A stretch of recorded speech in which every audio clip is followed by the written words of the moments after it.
Terry was a large-scale miner for many years, and he took an interest in artisanal small-scale mining, being that most are large-scale mining where he's been mining is had our miners around it, and we're really grateful to have you here to share with us today. Terry? Okay, well, it's a wonderful honor to be able to be invited to talk to you guys today. I really appreciate this. My surname is Garde, silent E. What happened was way back, my ancestors were Huguenot in France, and they ran away at some point when there was too much persecution and moved to Cork in Southern Ireland or Ireland. And so my direct parents and ancestry are people from Ireland who moved eventually to Africa, and I was born and raised in Zimbabwe.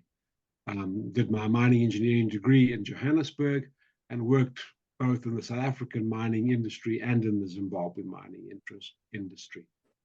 Ended up deeply involved in chrome mining and smelting in Zimbabwe and realized there was an entire world out there of artisanal chrome miners who were getting a living from mining chrome.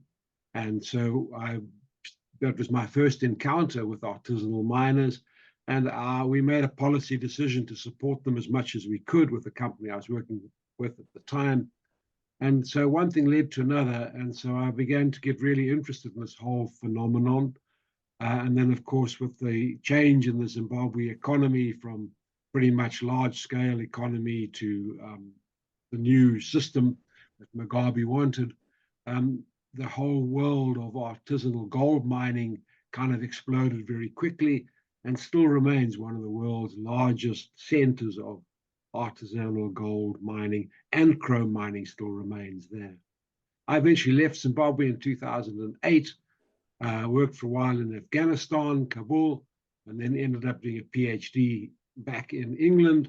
And that's where we are now, my wife and I, and most of our children and our grandchildren are all living here in the UK now. That's a bit of a background on me. So these are a couple of pictures I took myself in Migori, in Masara, and in fact, a few moments ago, Dan Odida was mentioned, and this is the area where Dan Odida is living and working. And so those are a couple of pictures that I took in that area. Let's see now if I can move my screen along. You can see an underground shaft operation. The guy's leaning on the windlass on the one side. On the other side, there's ladies digging a very deep hole in the soft soils in the area. So this, to me, artisanal mining is about economic gains. And it's in the world of economic gains that I personally think about mining livelihoods and mining practices.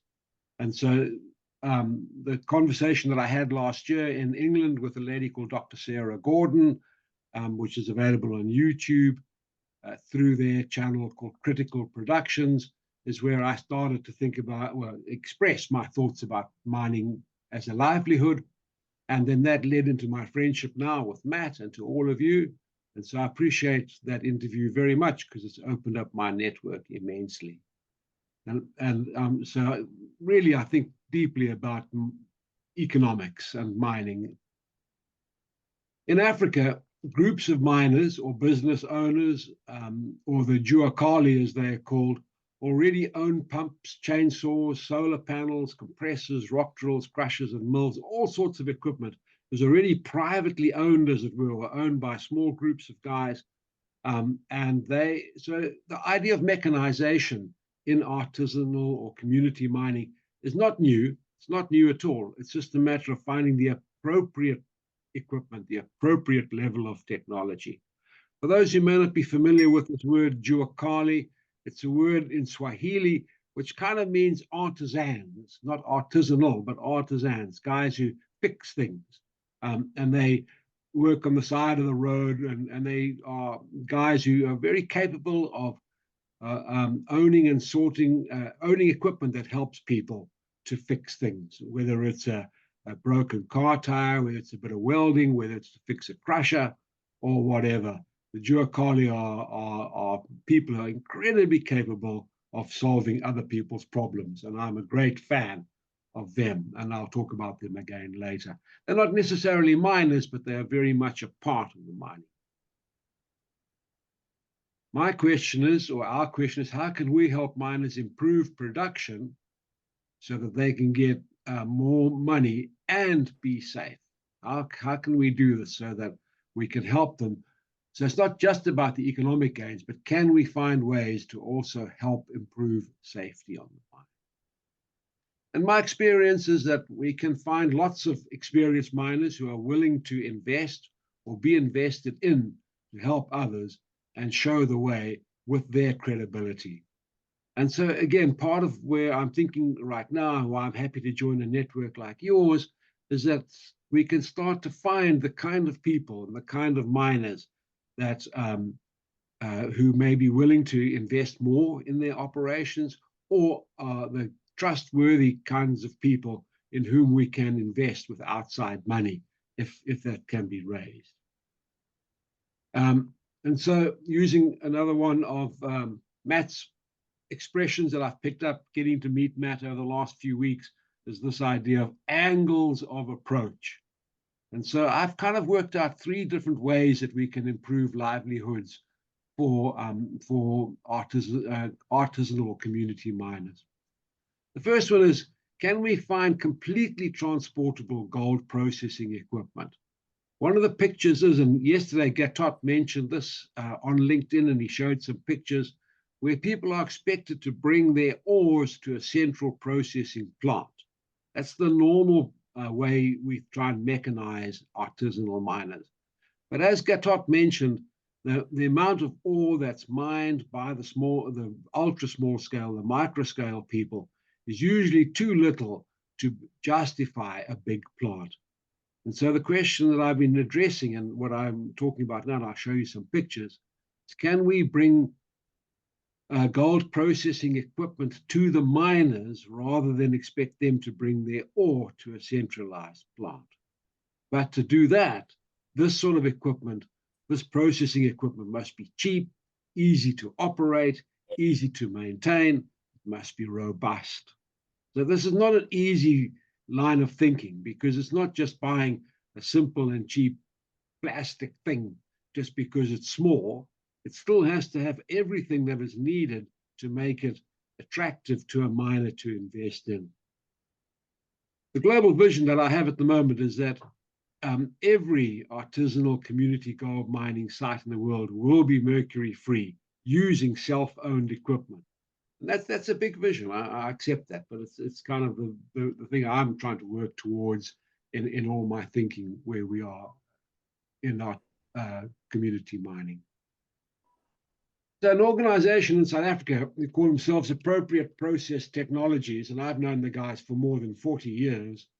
We were friends in Zimbabwe where they started out, and we were all in the mining industry. Developed this machine called the Gold Catcher, and it's simply a spinning centrifugal concentrator. You pour the slurry in that's gold bearing, it works its way out through a spinning drum, and you can just see the top of the drum there, the white item that spins within the red outer shell, and in the cylinder there are ribs, and the gold gets captured. The gold particles are captured in the ribs as the gold catcher is spinning, and the water and the slurry goes through the system. Now, that's been a device that's been around for a very long time, and it's one of the major sale items for the company APT. And they sell them all over Africa. Recently, Ghana, the government of Ghana bought over 100 units to help them go mercury-free up in Ghana, and they are available everywhere. But what they haven't done until very recently, and that's really due to my pressure, is to come up with a much smaller version of the Gold Catcher. And that's what you see. This gentleman is standing next to the standard size, which you can see is pretty big, and the mini. And, you know, really, I'm just going to mention this quickly now, that I think that we have a responsibility. How you want to phrase that responsibility is up to you entirely. But for me, Genesis chapter 1 in the Bible is something that gives me the kind of motivation to think about creation, care, and stewardship for the next generations. And so these are kind of the environmental aspects that I'm thinking about. And I'm really very keen to see the end of Mercury. Make Mercury history, I think, is a common expression. Now, this is this device, that the mini goal catcher. And this is brand new. This particular picture you can see here was just taken a week or two ago. And it shows a mini goal catcher. And there's only the first few mini goal catchers have just been made. This is probably the third one that's ever been made. The others are on their way to Harare now for my test work. So there's the mini goal catcher. There's a generator. There's a crusher. And there's a water pump. And there's a jerry can to carry fuel for the generator.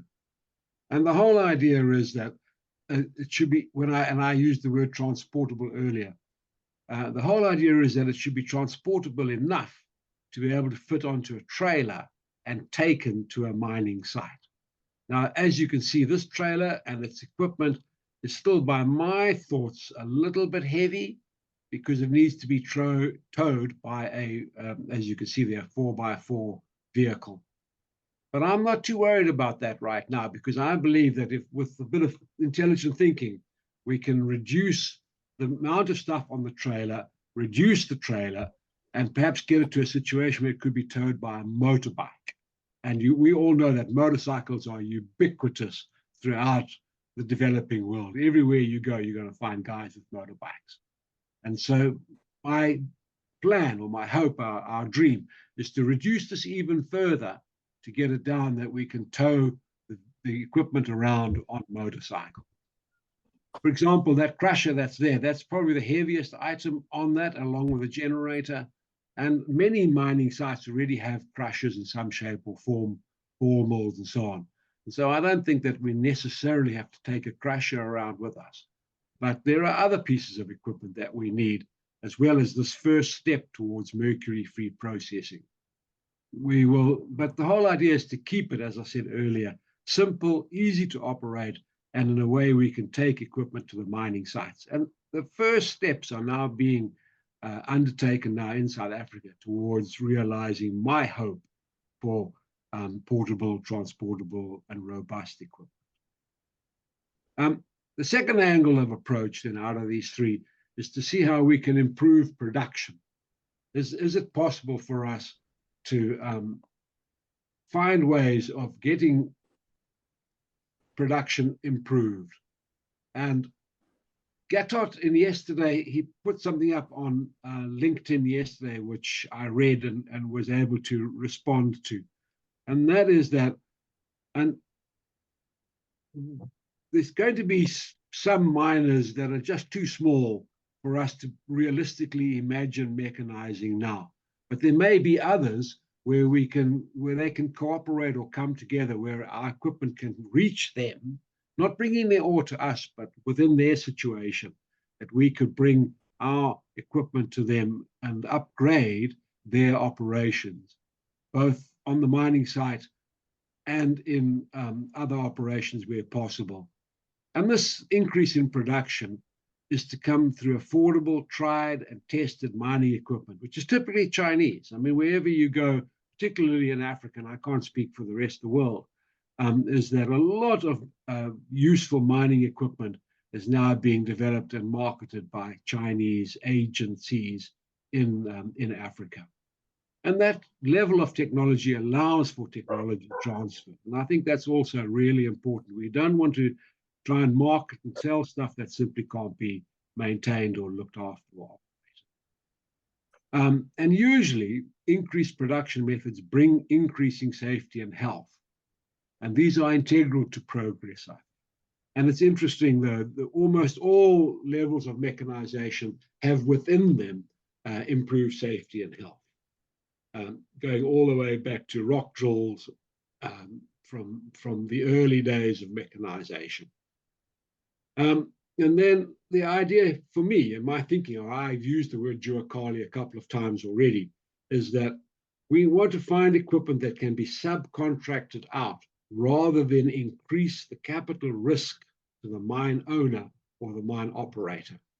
My experience in community mining in Africa is that the mine owners are risk averse. They have enough risk on a daily basis, just trying to get the rock out of the mine, get the gold out of the rock, sell the gold without taking on further risks of loans and debt. And so my experience is that partly the reason for bringing the prices down and partly the reason for trying to spread out the load of this equipment is so that no single mine owner is afraid of being exposed to financial risks. And I think that's really important. And then the third phase, or the third angle of approach, would be to think about how we can come in with a full range of mercury-free processing equipment. And if the level of production can be raised for individual mines, mine owners, or mining cooperatives, and then if they believe that they have the confidence now to increase their capital expenditure, then we can start thinking about still small, like that gold catcher, the standard one, and other pieces of equipment that I've located. They could bring these on site, but these are no longer mobile. I'm not talking about putting things in the back of trailers and moving them around. I'm saying there's still loads and loads of small, appropriate level technology, but now it's static rather than transportable. And there I've mentioned the standard gold catcher, which replaces sluicing. I mean, all a gold catcher does is replace sluicing. And sluicing is very burdensome, very labor intensive. And I haven't met anyone who really wakes up in the morning and says, man, I can't wait to go sluicing today. It's a pain. People do it. It's very sociable, but it's hard work. And so anything that can help reduce the labor in sluicing, such as the gold catcher, I think is worth pursuing. And then if we can replace panning through shaking tables, that will also help, because panning and mercury tend to go hand in hand. And if we can find ways of avoiding panning, I think we can also find ways of avoiding mercury, the use of mercury. And there are other products out there. There's something called Gold Fix, which attracts and picks particles of gold out from the other minerals that have been crushed and washed. And there's we can bring in small smelters, which then convert these small gold particles into beads for transport. You can't move gold particles around. You've got to somehow eventually melt them or smelt them into a bead or of some kind. It could be a button, a bead, it could be a little cone. And there's loads and loads of very simple smelters that are out there, but they do need some sort of electricity. All the ones that I've seen need some kind of generator, some kind of power. And then, of course, the big thing could be, can we find markets for traceable, eco-friendly gold, such as the system that I've been sharing with you, that will improve revenues to pay back investment? This is really pie in the sky long-term thinking, is can we find ways of not selling gold to the immediate gold dealers that are on the sites, but to do that, to make that whole system work, it needs to be a market, hopefully locally, hopefully within each country, not to be exported, where we can add value to the gold. That could be through jewelry in some kind, it could be through gold coins or gold medallions. But I honestly believe that this whole idea of shifting the gold to the first world and then compensating the miners back in the developing world, okay, that's okay, then that works. Lots of people want to buy eco-friendly, traceable gold. And I'm sure there must be markets locally in our own countries where we can do the same thing without going through all the fuss and bother of exporting gold to foreign countries. Right, here's the standard gold catch, and I'm just merely showing you this picture that it can be powered by solar panels. We don't need generators. We don't need fuel. There are other ways of powering the gold catcher. You can see there it is on a site. Underneath it immediately, it's got a riffle table that helps to clean up the gold particles even more. And all of this is powered by solar panels, which again is a step forward that I think is now happening. I'm merely mentioning this company and this equipment because I know them. I'm not saying for one moment that this is I'm hung up on this. I'm simply know these guys, I know the equipment, and I've taken the photographs. But this is just an idea. It's not meant to be a prescription. That was that. And then improving livelihoods has many elements, and there are many initiatives that work in our sector. It's not for a moment do I think that we are the one and only people who've got the final solution. Not at all. There's just so many different ways of solving these problems. And I've just shown some pictures here again of photos that I've taken in Western Kenya. And then I believe, and a group of us believe, that God, and I've mentioned God earlier when I mentioned the Bible, is concerned about mining communities and lifestyles as well as livelihoods. And as a result, a couple of us have gone ahead and formed an organization which we call Mining God's Way. And Mining God's Way is about mining in ways that are pleasing to God, whose loving nature includes justice. And I can't escape when I read through my Bible how often I come across the idea that while God is both loving and a great father, he's also very concerned about justice. And so therefore, Mining God's Way is about promoting financial, social, and environmental justice in this world, in community mining, which is where I'm at right now. And so we seek, this group of us, we seek to serve artisanal or community mining, starting either with production, which is one angle of approach, or with gold processing, which is the next angle that I've covered as well in this talk. And so here we are. There's a picture of my friend Simon Okoyo, who's an Anglican minister in Western Kenya, standing next to a building on which is written Mining God's Way. And it's driven by a single question. How can we help? There's nothing clever about Mining God's Way. And how can we help? How can we help miners and mining communities? And so when Matt reacted to my my talk that I went out in November and December last year, naturally this was a good fit for me, because these words, miners and mining communities, are integral to my thinking. So I really appreciate that. And it's also, we're here to help good people like you today to improve community mining. We don't have to work directly with miners. We're happy to help in any way we can. And so thank you so much for giving me this opportunity today to talk to you all, and to, and I'm happy to handle some questions and some further thoughts. I'm going to stop sharing now. Thanks, guys. Well, thank you very much, Terry. That was really, really great. Very informative. I really appreciate you coming on and bringing that to us. Let's open it up for questions. I know we're going to probably have some good ones. So very grateful for you. And anyone like to start with some questions for Terry? Thank you. Thank you so much, Terry. You have very good presentation. Yeah, very clear. And I have two kind. I want to respond is first. Actually, I agree with the big equipment to do processing gold. Yeah.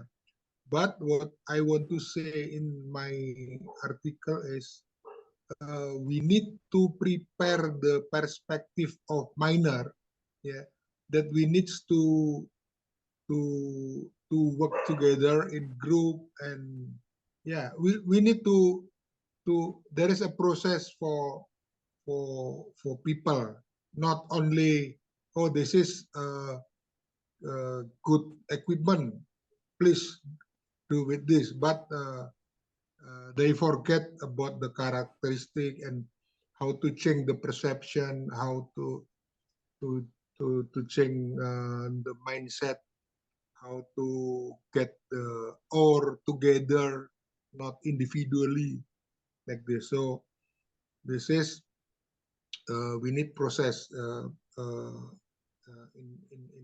good way. And the second, I'm very happy because you give me the new view from Bible view. Yeah, it is very good. And I always said that actually in the Bible, the first livelihood, I think, miner, yeah, because from Abraham, yeah, they know about the gold, silver, yeah, and also for the hero, they use sword. Yeah, I think sword is iron. It's from miner. All is from miner. So mankind very very very very need miner. Yeah, in every era. Yeah. Yeah, thank you, Terry. Thanks. Thank you, Gatot. Yes, those 2 points, appreciate them very much. Certainly the miner's perspective, the people's perspective is critical. They are the ones whom everything must be aimed at, not at production as a big word, not at that, but it's about the people and whether or not they will adopt the equipment. And so the equipment that's on its way to Harare right now, it's going to be tested in the city in a big workshop that's there to make sure we're happy with the equipment, and then we're taking it out to the bush for trials in the mining areas that surround Harare. And it's really important that that the people adopt it. If it's not adopted, there's no point at all. And that was what you were saying yesterday, I think, in your article as well. So, well, very good. All right. Anyone else? William, you have any feedback? I'm curious what you're thinking. The gold catcher. What kind of pricing is on that mini gold catcher? it's a prototype. They're not really sure yet what their pricing is going to be, but we're looking at about $1,200 at this point in time. The big gold catch is about $5,000. So it's not exactly cheap, but as I've said, miners are happy to buy pumps, they're happy to buy compressors, they're happy to buy rock drills. And so, yeah, it's not impossible price. Sure. I was just curious how it compares to other spiral cyclones, all the other similar equipment. And that's all. I was just curious. Yeah, it's cheaper than most of those, and it's smaller, easier to carry around. Lots of those big spirals that I've seen in mining in my life don't require anything except water pumps. This one does require that it itself is driven by a motor, and so it is. Yeah. It is a little more complicated. You've got to have a motor and pulleys and so on, but it's very effective. Very effective. Yeah. Great. Thanks. I liked it.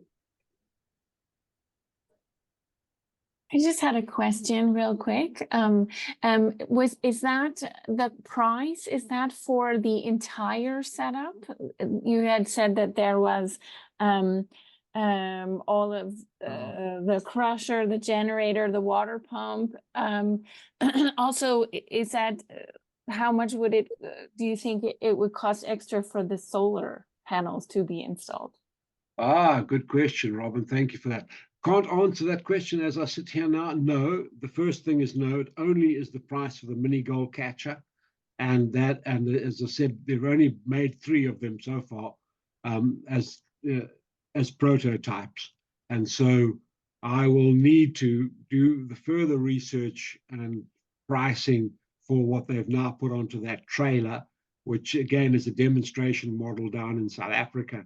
I think they just wanted to see whether it would all fit onto a trailer. And I will get those costs. But as I sit here now, no, I can't answer that question. Okay, thank you. Thanks. That Nice. solar addition of my brother has a solar company, and they specialize in portable solar equipment, including the panels are soft and it won't take up as much space as those hard panels, and you can put them anywhere in water and Oh, okay. fold them up and move them around, and it's a lot handier for obviously off-grid and jungle situations. And if you would like, I could eventually put you in touch with him and maybe create something better than those hard panels. I would like that very much. Yeah, and again, you go all around Africa and you'll find individuals owning solar panels, and they recharge cell phones, for example, for customers. And so again, ownership of solar panels by an individual is not a shock. It's a way of life already. Yeah. Yeah. Yeah. Very Okay. true. Okay, all right.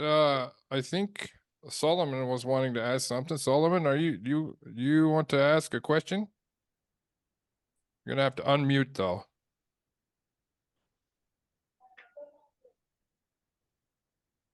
Give him a Hello. space. Oh yeah, welcome. Hi. Thank you.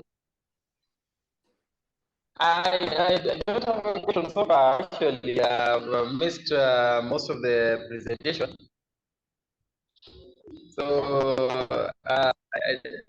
any of my questions won't be relevant. Anyway, Okay.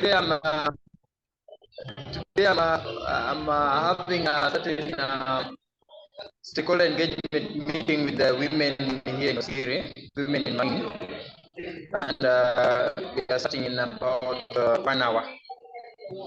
Okay. So, yeah. Oh, so you're meeting with the women in mining, and where are you? If you want to share with where your location. I'm in Migori County, Osiri, where Kefas is the chairman. He'll be joining us. I think he's not attending the meeting. He's still in Migori with some people just on the same issue. They went to the county, so I'm waiting for them down here on the ground. Yes. So if I won't attend, I doubt if Kefas will attend. Oh, no problem. Well, wish you luck Yeah. there with your women in mining meeting. That's good. So he's in Okay. Migori, Terry, where you're planning on coming to next. I think I know his father, Julius Opio, very well, from that area. Yeah. That is correct. Yeah, I think I know. I also know you. When you came here, I wasn't much into the process, but I was still behind my father. Right now, I'm doing it on my side. He's also doing it on his side. At times we meet. Cool. Yeah, Cool. but I hope we'll meet. Thank you. I hope so too. Yeah. Well, all right. Okay. Well, thank you, Solomon. All right. Who else do we have here that might have more questions for Terry? Vishal, are you there? Or Justin or Fred? Or actually, we also Vishal have. here. Yes, go for it. Very, very interesting presentation, Terry. Thank you very much. I quickly Googled your name and I saw that you wrote a book about what you just spoke about on mining the gold way, the God way. Sorry. Yeah, you're right. You're right. I do. And I'll be very interested to try and have a look at that and read that. I see you've done a PDF version, and I'll be very happy to try and have a look at that and see how we can try to help and support you, across all the sectors on that. And it's something very exciting for us. We're also trying to support artisan miners in gold processing in Kenya, but we're looking more at the large scale, processing plants. And I like your idea of small scale, movable, mobile plants, taking it to the mining sites. And that will really solve a lot of issues, because we were looking at the traditional way of setting up a central location where all the guys bring the product to us. We're also worried that the product will not be enough for the kind of plant that we're putting, and which meant that there's another challenge, another risk, and perhaps it required us getting our own prospecting licenses and mining licenses, which is not really what we were looking at trying to do. We're more looking at trying to support the ASMs. This will help us get to that finish line as soon as possible. So I'm very happy to have heard your discussion, and I'm very interested in trying to support you and partner with you and try and see how we can roll out some of these units in Kenya. Thank you. Super. If you go through Matt to get to me, it's probably the easiest. Or as you've seen, I'm also on LinkedIn. You can always email me or contact me through LinkedIn, and we can set up a conversation with pleasure. Thanks, Vishal. Thank you very much. Are you based in Nairobi? No, I'm in England, near London. You're near London. Yeah. Okay. All right. No problems with it. Look, I'll get your contact through Matt, and we'll have a call like this again. I travel to London every few months, so there's always an opportunity to bump into each other. All right. Excellent. Thanks very much. Well, that sounds good. Also, we have Janet who's joined us. I don't know, Janet, if you wanted to ask Terry any questions while we have him here. But we also just let us know. Welcome, Janet. No, thank you. I'm very grateful, and it's a wonderful opportunity to e-meeting, since that is the way we meet these days, e-meeting someone, and then I look forward to seeing you physically in one of the international conferences. ASM is a very topical issue. Right now, I'm here in Jos in Nigeria, where we are having the 59th Nigeria Mining and Geosciences International Conference. And you can be sure that the front burner issue is the issue of ASM, because ASM, Africa has a larger share in producing the mineral resources needed, especially because of in view of climate change and looking at the sustainability and degradative aspect of it. So whatever can be done to ensure that artisanal miners are factored into this global chain supply, and then they get their reward without environmental degradation, is pleasant news to my ears. So I'm excited, and I look forward to having a full copy of your presentation so that one can look at the new ideas and concepts we introduced into them. That's just my comment for now. Thank you. Thank you, Janet. Appreciate that very much. Thank you. Well, that's good. And Janet, you're the women in mining in Nigeria. Are you tied to other countries too, with the women in mining in other countries? Yes, women in mining is one thing, at least for Africa. In Africa, let me explain to you how it functions. In Africa, it's just one single body. We have women in mining in 37 countries in Africa, powered and supported by African Union. And then in Kampala, Nairobi, I think in 2017, we created what we call regional bodies. That's West African Women in Mining, East African Women in Mining, North African Women in Mining, South African Women in Mining, and Central African Women in Mining. So that delegates representation is what forms what we call African Association of women in mining in Africa, which the African Union tries to support. So it's one big family, even though we have individual policies or individual things we do, but our policies revolve around the 5 critical pillars. And we look at the mining framework policy, MFP, introduced by IISD and IGF, as our watch, as our guideline, for most of the things you do. You look at the issue of health and safety, you look at the issue of environmental issues, degradation, access to funding, capacity building, value addition, supply chain logistics. Those are the critical things we do. Yeah, thank you. Well, that's amazing. And that was your organization, correct? Are you the head of that Women in Mining, if I understand that correctly? Yes, I founded Women in Mining in Nigeria. Women in Mining Nigeria is one of the early Women in Mining. Women in Mining was founded in 2006 in Nigeria.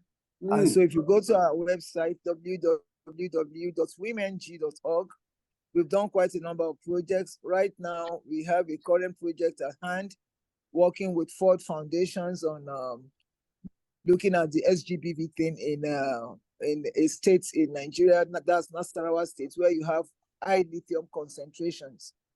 This has led to the influx of people.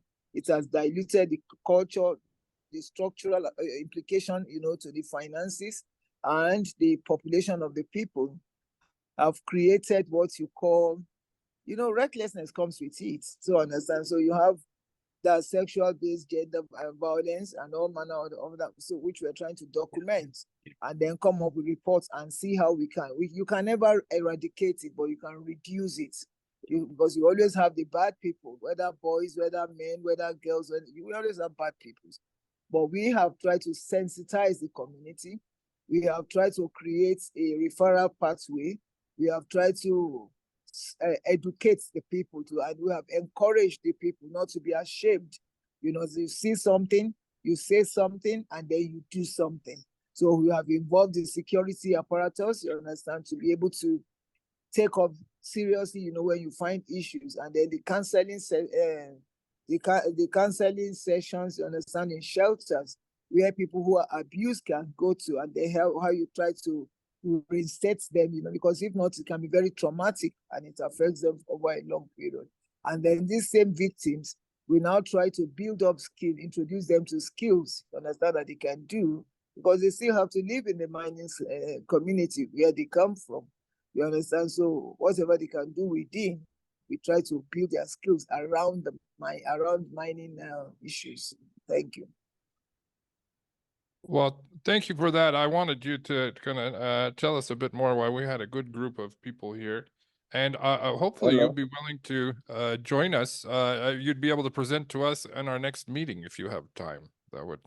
No problem, Matthew. I've always chatted with you. It's you who have been.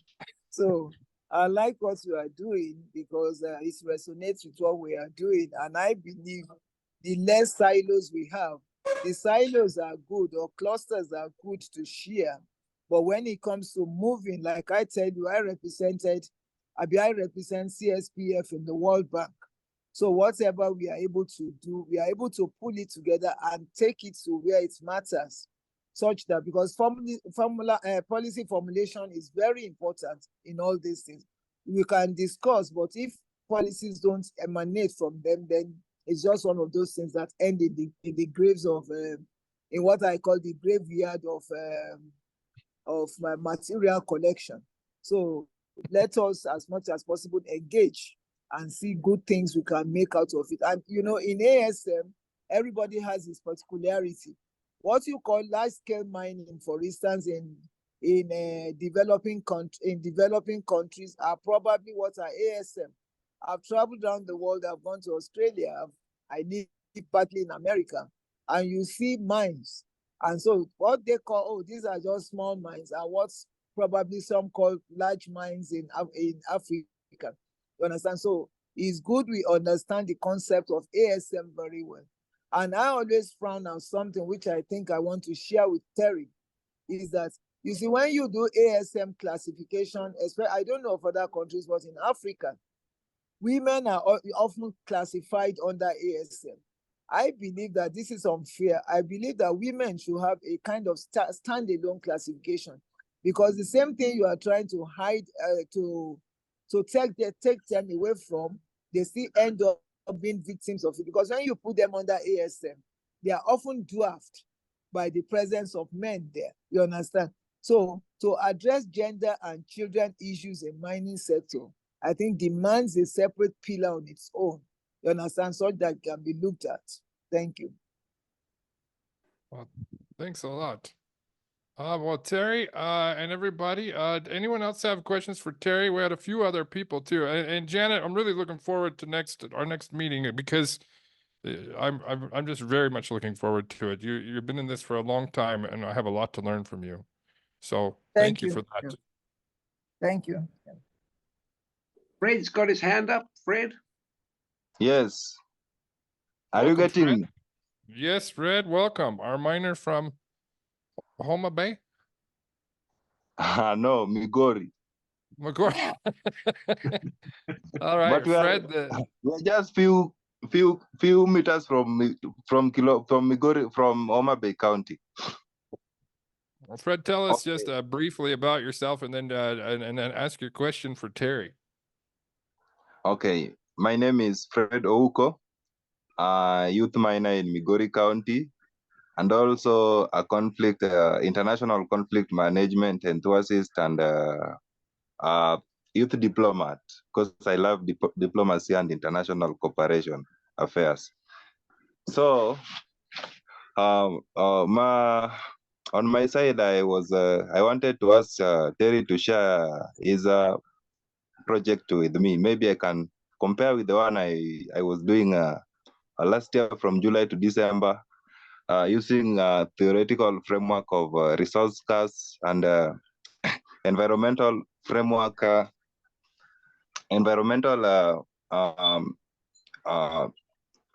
regulation framework to determine factors which are influencing conflict in ASM areas, mostly artisanal gold mining. So I came up with a lot of findings, and the whole report I will share with you at the right time. I think I will have a meeting like this so that I can share with other big minds like Terry Garde, Robin Gilly, and the rest, so that you understand also not the environmental perspective and the socioeconomic factors that drive the conflicts in mining areas. So that mine was just brief that way. So I'm just requesting Terry to share his work with us, mining the godly way. But going back to Fred, yeah, anything to do with conflict resolution is really important, because there is so much conflict in and around artisanal mining, whether it is on a national scale, such as around the Sahel, where there are all kinds of difficulties with funding conflicts, whether it's in the Eastern Congo, where we have all kinds of rebel activities being funded, and then inter-community struggles, even right now. Somewhere in Kenya, the one I've just shared a little bit. But I think has also got a conflict going on right now between communities. So yeah, it's a very real concern within artisanal mining. And any work you've done on that would be great to hear your thoughts. Yeah, so feel free to contact me through Matt anytime. We have Dan Odita, Dan, chairman of ASMAC here. We have Terry Garde here. You guys know each other. Do you have any questions or greetings for Terry? Thank you, Matt. Can you hear me? Yes. Thank you. First, I want to sincerely apologize for my late arrival in the meeting. I had planned to start the meeting with you right from the onset, but unfortunately, I got some emergency elsewhere to rush to. So when I've just gotten some little time, thought that it is necessary, even though I missed the whole presentation by our good friend Terry Garde, but then I had to appear even just to say hi. Is a bit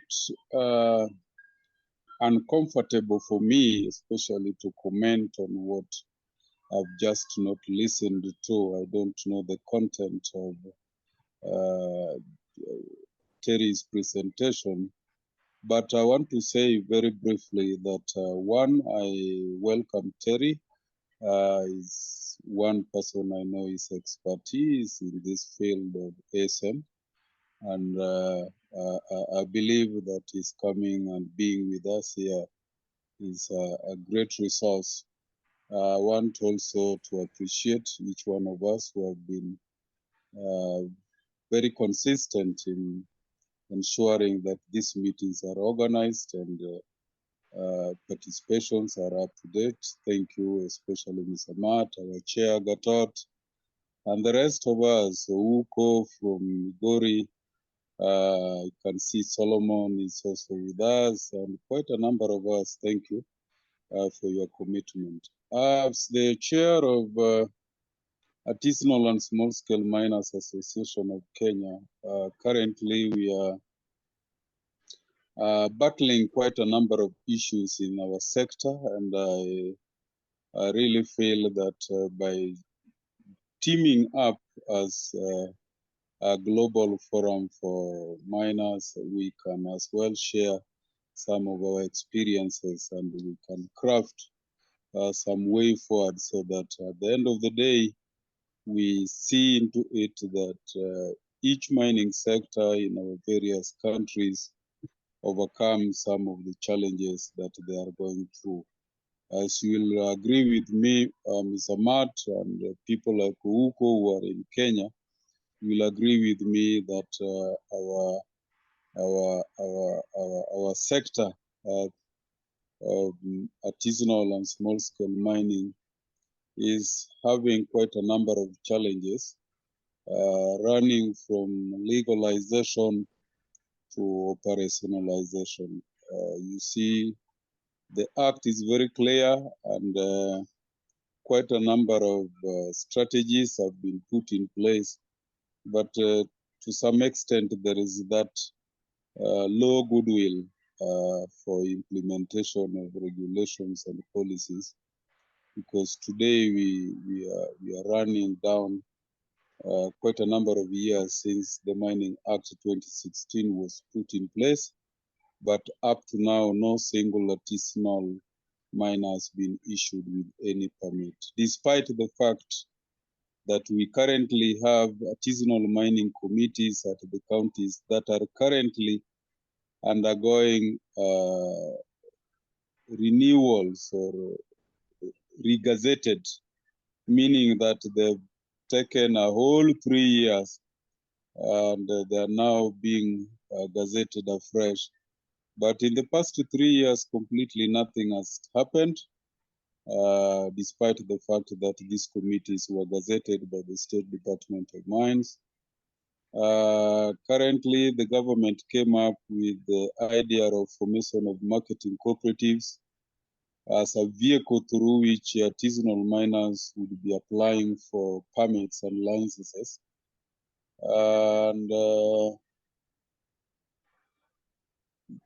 this week, there will be some inception workshop in Kisumu for the Western Kenya region, organized by the State Department of Mines, where all these cooperatives have been invited for inception workshop, where they will be given highlights on the government policies and the latest developments in the sector. There's still quite a lot that are yet to be unfolded. Like miners are looking forward to seeing the artisanal mining committees at the counties getting funded, ready for operating, so that at the end of the day, we see artisanal miners getting their permits. Otherwise, as at now, as it is, miners are still, when you don't have a permit, you are as good as illegal. but we don't want to promote that term illegal because the current Mining Act 2016 had decriminalized artisanal and small-scale mining. So, but in the sense that we are not working under any permit, then we are still worried of which way to go. Quite a number of issues are still a long way to achieve, but when we are together, Mr. Matt, I think we'll have things done in the right way. Lastly, I want to say that ASMAC is having their first AGM since registration.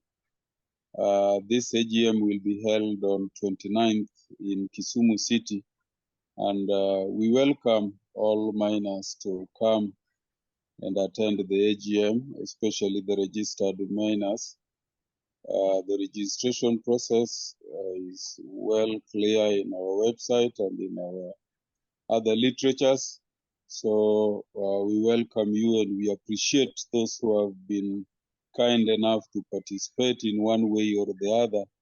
Like Mr. Matt, take my sincere appreciation for your kind support that you've always done and offered to ASMAC since inception. You've never turned your back against ASMAC, but you've always been true and a trusted member of ASMAC, and also as the person in charge of resources and development. We acknowledge and appreciate the role you played in ASMAC. Otherwise, thank you for having said much. Oh, did you freeze? I enjoyed what he was saying. Keep That are talking. out of what our good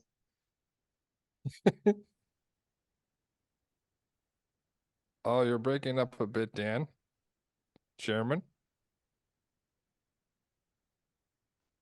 Oh, Dan, you've gone mute somehow. You've gone mute. I really Unmute enjoyed his yourself. compliments to me, so I Unmute feel free to yourself. continue. Terry, do you want to respond to Dan? Oh, let me ask him to unmute. Dan, we can't hear you.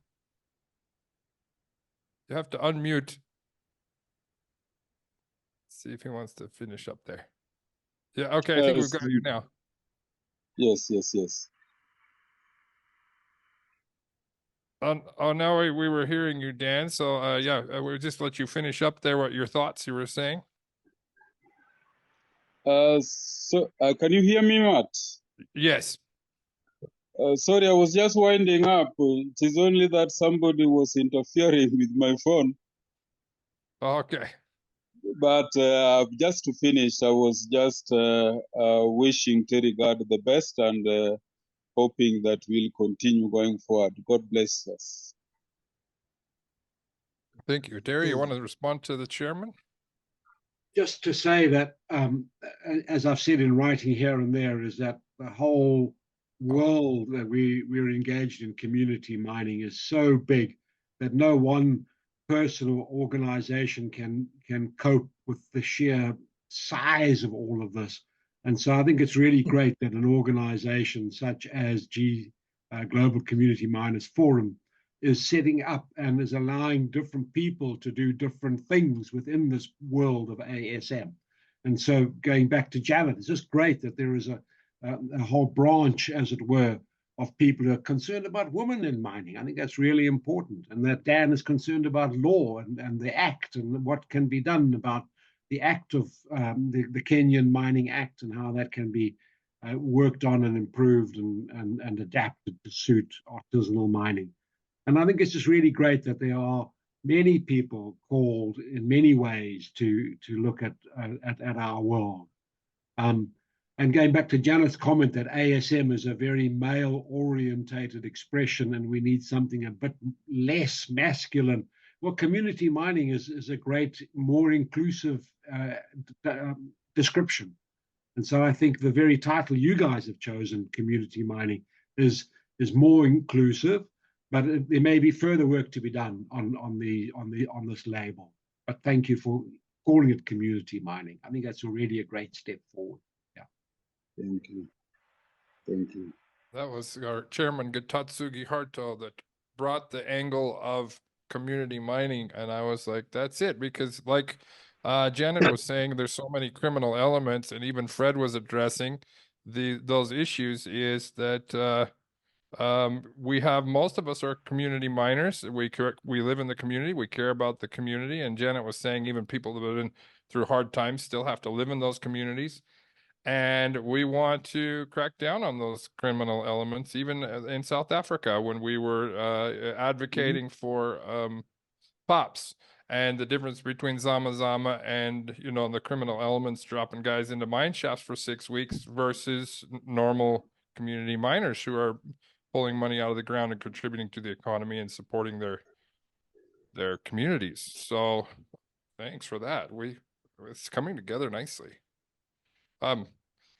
Anyone else have we have Yanni join us, as well as Bismarck, and it looks like, no, that's a chairman.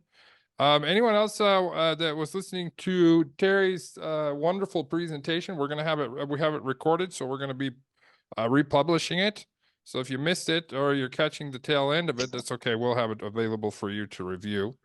Anyone else want to address Terry's presentation or questions for Terry while we've given him the platform today?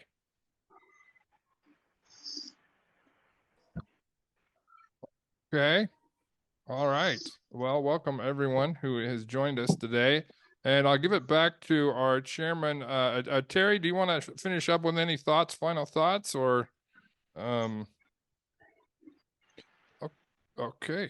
Great. Well, we'll turn it. Just again to say thank you. Thanks so much for the opportunity. And and I look forward to a longer term relationship with you guys. Thanks very much. Well, we're very happy to have you. Very pleased. And it is, and we'll give it back to Gatatsugi Harto, our chairman of the GCMF, to take us out. Yeah. Okay. Thank you, Dan. I think Dan Odida point is that we have the same root cause of the problem in community miner, that is formalization or legalize of miner. I think in every country it's very difficult to get permit from the government. So a lot of many miner afraid to make invest, yeah, because there is no certainty in activity. Yeah, so this is maybe start next month. We try to discuss how to push this issue together. We try to discuss the issue and to make strategic to push our country, our government to give easier to get permit from mining. I think maybe 50% problem already solved.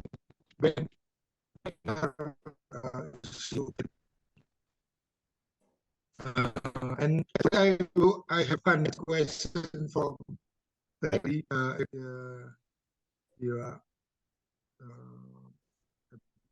Sir, because you said that you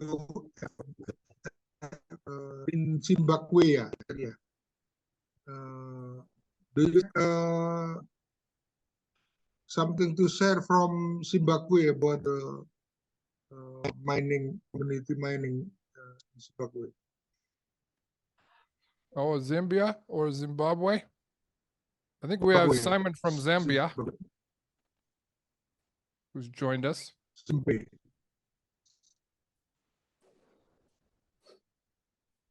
We also have Zimbabwe. Okay. Chairman from Zambia has joined us. How are you? How are you, everyone? Yes, how are you, Simon from Zambia? Yes. Welcome. Thank you very much. We're just coming to the end of the meeting, but we're happy you joined us. We're going to have Terry has shared with us his angles of approach on engaging the miners, and he's actively working with some equipment from the gold catcher people from South Africa, making a mini. So Okay. if you had any direct questions towards the mini gold catcher or something like that that pops in your mind, Terry's still with us. So just let me know. Just let us know. Okay. No, at the moment, I've got nothing. Well, we're very happy you made it. And okay, I guess the final point is if you're the chairmans from the countries, if I haven't spoken to you yet, me or Justin haven't spoken to you yet about the data that we're trying to collect, then we're putting together our database. Also, keep in mind our Dr. Mining Manhattan is getting improvements. It's going to be able to accept pictures soon, so you'll be able to upload a picture of your ore and perhaps give the location, and maybe the Chat GPT, the Dr. Mining Manhattan, can give you an idea of what it possibly is. The AI technology is improving daily, so I'll let you all know when that happens. And have we acknowledged everyone else who's joined us today? I think so. Anything else, Chairman Gatot, you were saying about Zimbabwe, but I'm not sure we have a Zimbabwe representative here right now. No. I asked from Terry. Oh, Because Terry. He has been at Zimbabwe, yeah. Okay, you broke up a little. Do you mind rephrasing your question quickly, Chairman? Yeah. When he told the background story, yeah, I hear that Terry is in Zimbabwe. Yeah, in Zimbabwe. So I want to know about Zimbabwe mining. Okay, thanks, Gatot. Yeah, so I was born and raised in Zimbabwe and stayed there right up until 2008. So, but I'm out of touch now, but I do know lots of people in Zimbabwe, and I will see if I can find someone or some organization that is willing to join GCMF to be more current. So, for example, Matt talked about the spreadsheet of what's going on in the mining. And I couldn't answer those questions because I'm no longer current with Zimbabwe. But I'm sure I can find people who may be willing to join GCMF and may be willing to contribute to your database, for example. And so leave that with me, and I'll see who I can come up with.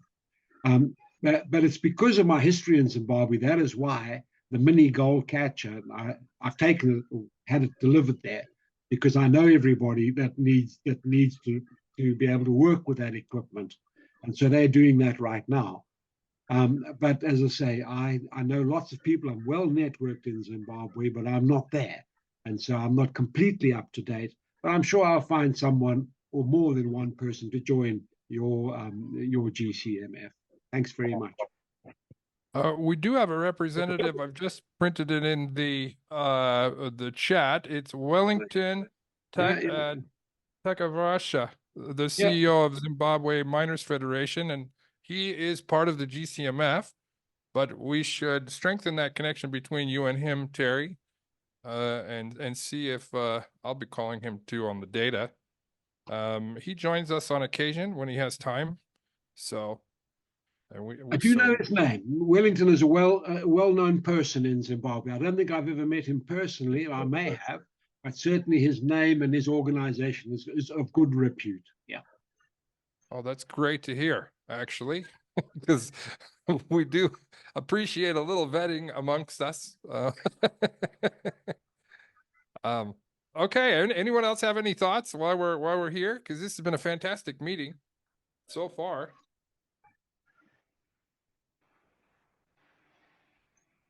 All right. Well, then we'll just wrap it up from there. Terry, you have any final thoughts or good thought? Okay, fantastic. Good I to have see all. a quick question for Terry, a more technical question on that equipment. The crusher and the gold catcher, do they require a certain granular size? Of course, I don't know what the requirements of the gold catcher is, and does it, of course, require it to be classified, and what comes out of the crusher? What are the specs on that crusher? In Liberia, I took crushers to the sites, small portable crushers, and used underflow sluicing to do the separations, all mercury free. And I'm just curious about what's required for the gold catcher for sizing of the grains. Thanks, William. You're quite right in that the word crusher is used kind of to mean both crushing and milling. And so even in Kenya, where I did a lot of work, they use the word crusher to describe their 8-sided ball mill or 6-sided ball mill. And so it does. So the word crusher is not quite correct, and that RD5 that's been shown on that trailer, I'm not sure exactly what's going to come out of that RD5 in terms of sizing, but the smaller the particle size, the more gold particles are liberated. And so really the word powder is what they use in Kenya to describe what comes out of the ball mill, and then that's the powder that goes into the gold catcher. And so we're talking about sand particle size. The gold catcher is best with sand level particles. Yeah, less, just a few millimeters inside. Okay. Yeah. Yeah, when I used the portable cylindrical hammer mill where we got between 200 and 400 mesh, and we sized it out after, classified it and ran it in different streams. But it was all portable as well, smaller machines. So I was just curious about the one you were using, and thank you. Similar, exactly. And William, perhaps you and I could also set up a private set of emails and things about your experiences. I'd really appreciate hearing from you. Thank you. All right, that sounds Sure. great. Thank you. Okay, thank you. Thanks, William. Really happy you made it today too. So this where was one other person I just wanted to recognize real quick, but he's kind of bounced on and off. Where is he? Our Indonesia? No. Anyway, it seems like he's had some connections issues. Panfilio, I think, was here. But okay, great. We will call it a day. If anybody else wants to add anything, I think as far as moving forward, we're going to meet in 2 weeks again. Looks like Janet will probably be presenting if it fits her schedule. And also very happy with today's meeting. I'll make a recording of it here in a day or two. And any other agenda things that you have that we may not have covered, feel free to reach out to the chairman or myself or even our secretaries, or just stay in touch. and we will be looking for the data to validate the data according to what we have versus what you're seeing on the ground. And we're gonna go with our ground guy data. We're because we feel like you guys are there. We're mining. We see what's going on, and our estimates are probably pretty good, even better. So, all right. Anyone else? Chairman Gitatsugi Harto, would you like to close the meeting? Oh, there's Yanni. Yanni, you're here. Do you want to say hello briefly? While we have you, I just wanted to acknowledge your presence and see if you had anything for Terry. Just give you a chance here. Oh, thank you, Matt. I'm so sorry. I've been waiting for this meeting, but I don't know, probably because now is fasting month in Indonesia. So in a fasting month, sometimes we feel sleepy because we have to wait we have to wake up in the midnight to do to eating food, so we sometimes feel sleep. So No I don't problem. know. So unfortunately, I missed the what is the talk from Terry, Dr. Terry. I'm so sorry, but what I can say about the situation in Indonesia right now, if I can classify the mining activity here in Indonesia as well as in Southeast Sulawesi, in my hometown, in Southeast Sulawesi province in Eastern Indonesia, Mr. Terry. A few years ago, is around 2018 or 19, Pak Gatot Sugiharto and me and some people from Charles Darwin University and Australian National University, we did research together, and local university, Halole University from my hometown and Nusa Cendana. We did research about gold mining, artisanal gold mining in Bombana district in Southeast Sulawesi province. From there, I got a story that artisanal mining, or people mining a gold mining, only receive benefit from the gold mining just few months before the news about gold spread in Indonesia, and people come like rush to the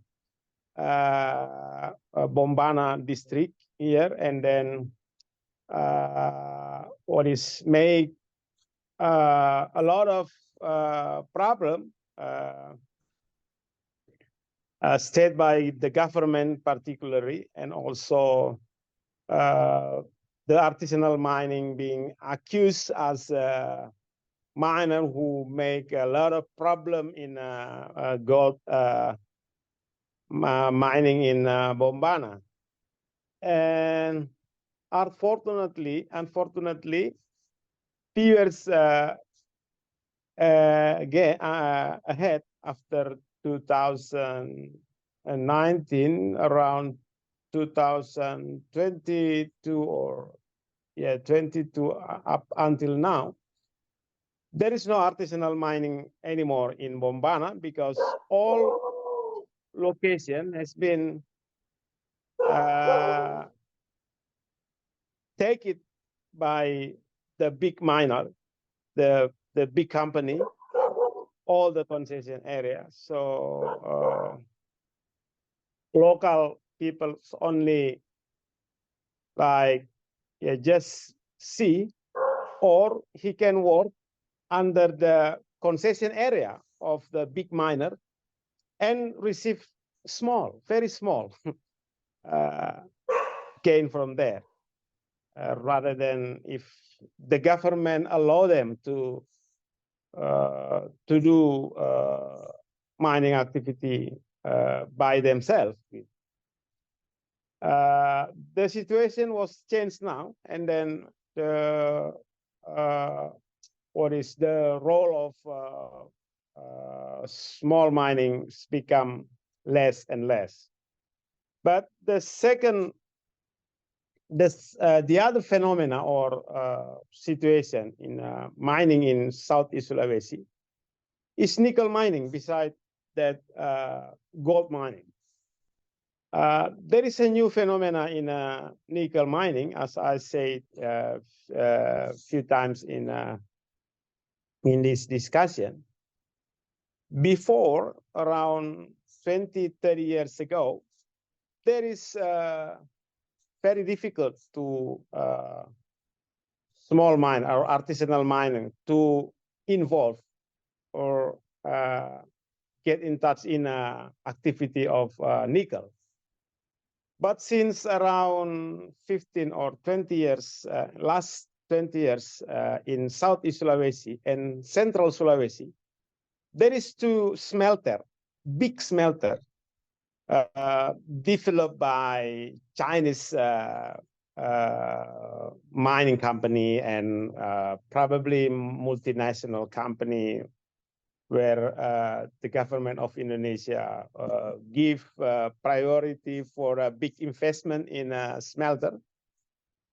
Then now, today, not only big mining engaged or involved in nickel mining activity, but local people, I mean, if we can say that artisanal miner can join through doing what is operate excavator and big truck, and then only take the ore to the smelter, which is not far away from the people what is hometown. They only take that, put it into what is a vessel or big ship we call tongkang, and then take it to the smelter. There are many what is changing situation with the smelter, where local people can involve now because they only digging the mountain or the hill, take the ore and then put it, bring to the even the big mining company now. They are reluctant to do that, and then they use local people to do that, to do mining. They only have a concession, and then legalize all ore that produced from, we don't know, probably the protecting forest, or we don't know, because they only bring the nickel or the ore to the concession that we don't know they took from where, because there is no very limited what is control from the, and then we don't have enough probably official to control that activity. So now there is in many parts of Southeast Sulawesi and Central Sulawesi, there is a really serious environmental damage because of the mining activity. I think there is a small information that I can deliver in this really important meeting. Thank you very much, and I apologize that I missed the presentation from Dr. Terry. Hopefully I can see the record after this meeting. Thank you very much. Very happy to join this meeting. Thank you. No problem. Well, thanks for joining us, Yanni. And it's good that we have a nice group here today, so it's really good you took some time to show us what's going on the ground there. Terry, you got any questions for Yanni? Or Okay, no problem. Oh, you're still muted. Sorry. Still muted. The scenario he was sharing with us is very typical again of what's happening in the Eastern Congo, where artisanal miners are being used, for want of a better word, to do all kinds of primary mining, particularly now in cobalt and lithium, and it's creating all kinds of problems. And so the scenario that he's painted there, I didn't know that, but it's interesting that the same idea, contract mining, so you're not paying pensions, there's no medical schemes, there's no health and safety, you know what I mean? All these things are ignored by the mining company, and they're just picking up the ore for a token amount of money. And it's really sad that big mining companies are letting themselves go down this route. When I was in large scale mining, you weren't allowed to do that. You know what I mean? You had to provide all the right equipment to all your employees. So yeah, it's just sad to hear that this is also happening in Indonesia. That's all I wanted to say.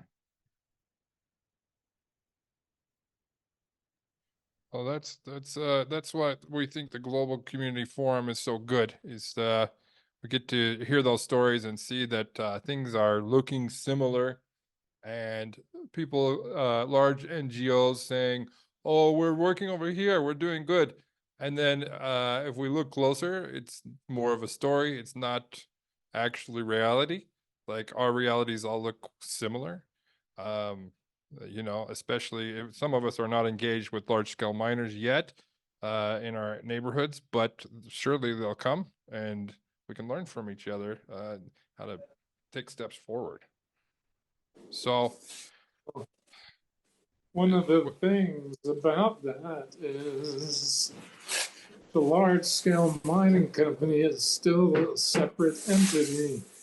It's not even like a 1099 or a subcontract where they're employees, but they're two separate entities.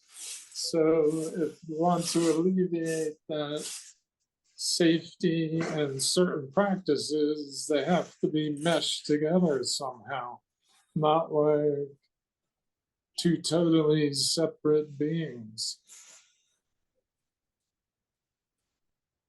Anyway, that's my observation with that all around the world. have you seen any examples of that, William? You know, like a successful merger between that.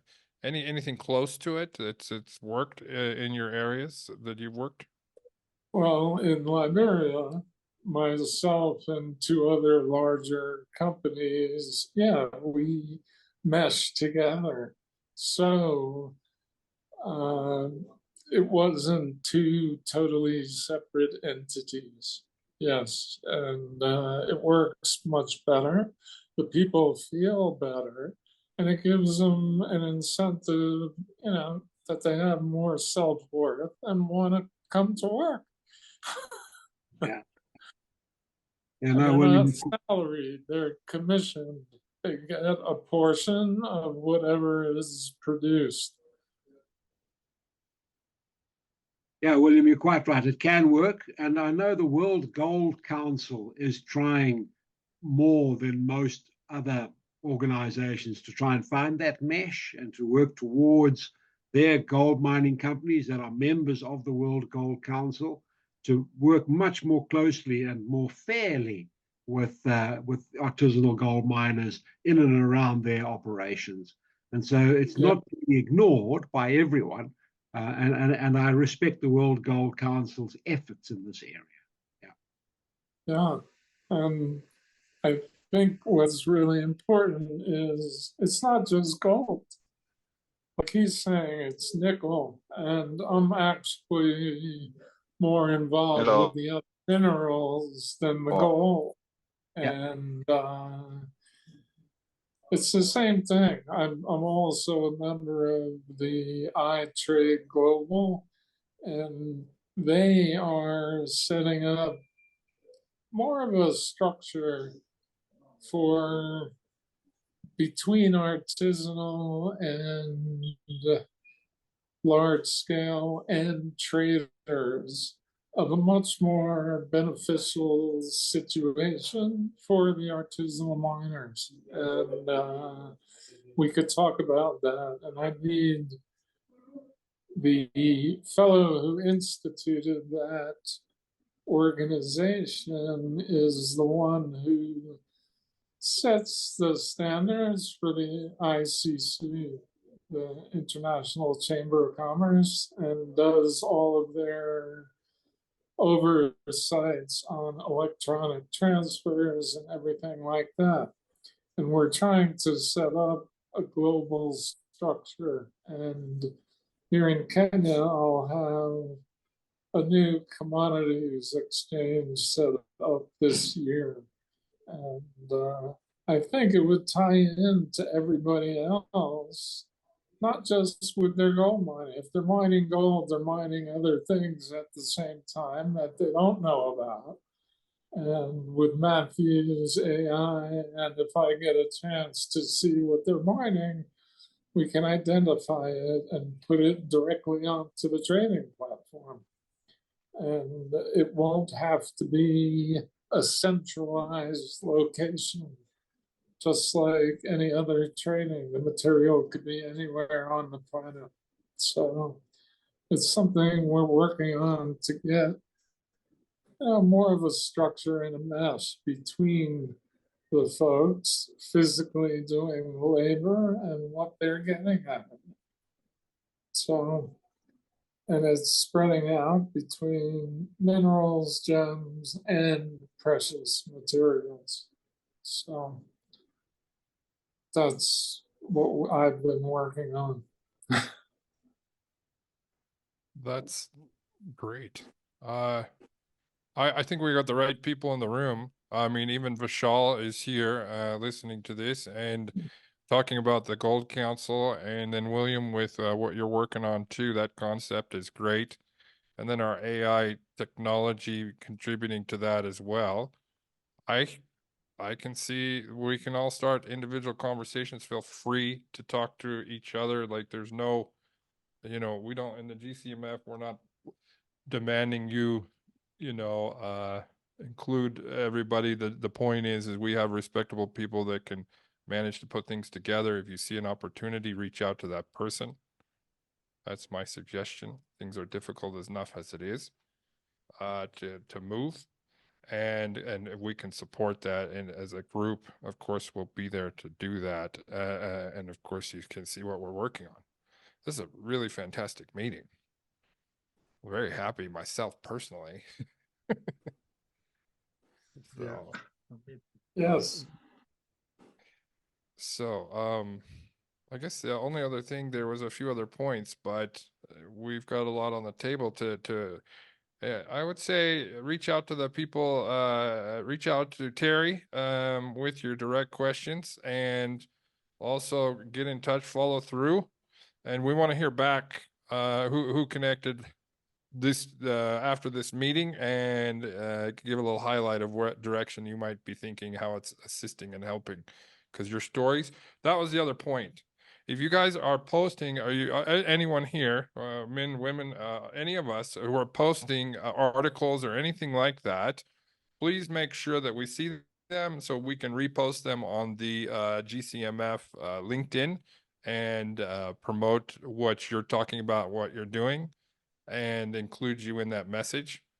We also discussed about creating GCMF business cards, at least a template, so you can print them. If it's valuable, you can add the logos to your existing, whatever you're doing. This is the year for us to move forward with that. So we've not really created the artwork yet, but I can work on that in the next 2 weeks and present at least a simple some ideas there to further enhance our branding, as it were, in incorporating it to all of our other organizations, because all of us have our own organizations aside from the GCMF, but that is exactly what the GCMF encompasses. So, all right, other than that, anyone else? Can Any thoughts? Can I say something short? Please. Matt? From our experience working with Gatot a few years ago in Bombana district in Southeast Sulawesi, we've been trying to engage local organization in order, I think, to make voice from artisanal mining powerful.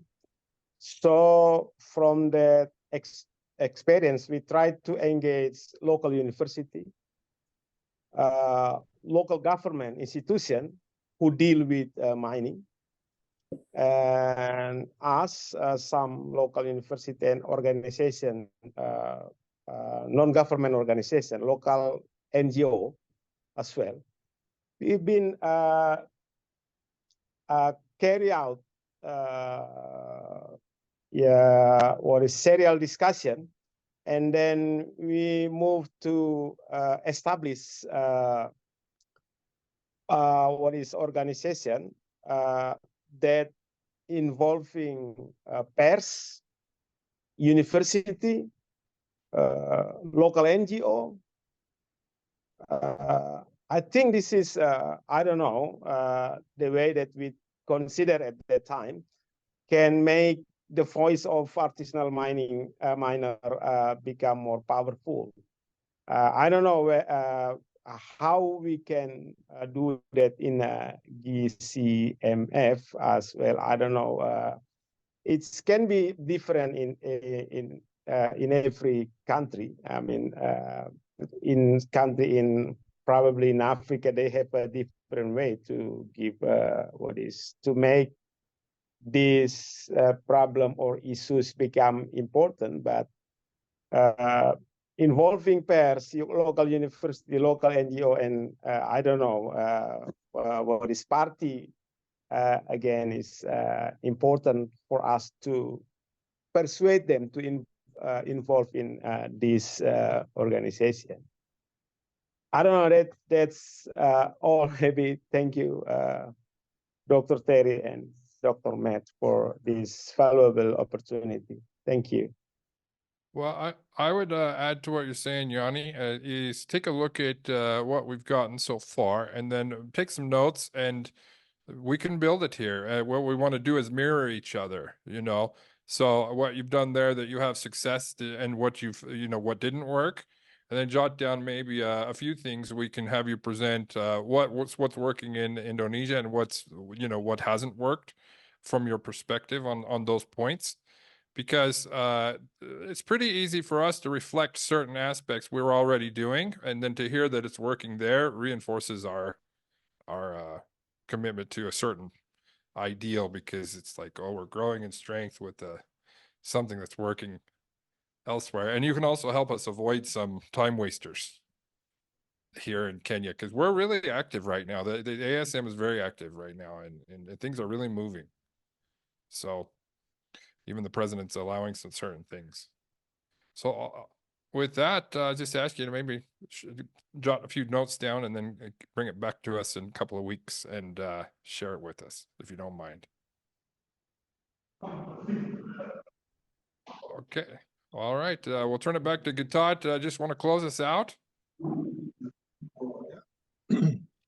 Thank you, specialist for Terry, for your presentation today. You and all of the attendants this meeting. Thank you so much. I hope we can meet next 2 weeks. Maybe more people will join us, so we can hear a lot of things about artisanal mining. Thank you. All right. Thank you very much, everybody. And any other things, just follow up with us after the meeting. And what a great meeting. Very, very happy. And if you have data in your country, you want to get it to me, please feel free to reach out anytime on WhatsApp, and we'll continue to compile that data. And watch out for those updates on our AI bot. And if you're not using Dr. Mining Manhattan, make sure you try it and just tell it any problem you have. And if you're not sure how to do that, just Just message it like you'd message me. If you don't have the link, let me know. I'll send it to you. Okay, thanks everybody. That's it. We just did it just under 2 hours and wonderful. Thank you, Terry. Thank you, everyone. See you. Thanks, bye. Hey, thanks for joining, Robin. Yeah, thanks. It was interesting. That's great. Thank you. Bye. Okay, see you guys. Bye. Have a great day.